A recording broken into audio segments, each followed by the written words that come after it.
জন্মদিনের পার্টিতে পুরনো সাজে দীপাকে দেখে স্মৃতি ফিরল সূর্যের। আর স্মৃতি ফেরা মাত্রই দীপাকে জড়িয়ে ধরল সূর্য।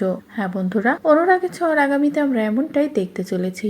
দীপাকে কাছে পেতে চায় সূর্য, বারবার দীপা দীপা করছে। এদিকে বাড়িতে যখনই জন্মদিনের পার্টির আয়োজন করা হচ্ছে, তখনও সূর্যের আবদার যে দীপা যেন এই জন্মদিনে আসে। নিজে কল করে দীপাকে আসতে বলল সূর্য, আর দীপাও না করতে পারলো না, রাজি হয়ে গেল সূর্যের কথাতে। তারপরেই সূর্য আবার দীপার জন্য শাড়িও কেনে, কারণ সূর্য আগের মতো করেই দীপাকে পেতে চায়। সূর্যের মনে পড়ে যে এর আগেও সূর্য দীপার জন্য শাড়ি কিনেছে নিজে পছন্দ করে, আর দীপা সেই শাড়ি পরেছে। এবারও যেন তাই হয়। আর সূর্য যখনই দীপাকে শাড়িটা দেয়, তখনই দীপাও শাড়িটা পরে ঠিক আগের মতো সাজেই সূর্যের সামনে আসে। এদিকে পার্টিতে সূর্য দীপার জন্য অপেক্ষা করলে যখনই দীপা আসে, তখনই সূর্য দীপাকে দেখে এই পুরনো সব দিনের কথা সূর্যের মনে পড়ে যায়, যে দীপাকে কত সুন্দরী না লাগতো, আর দীপাকে কত ভালোবাসে সূর্য।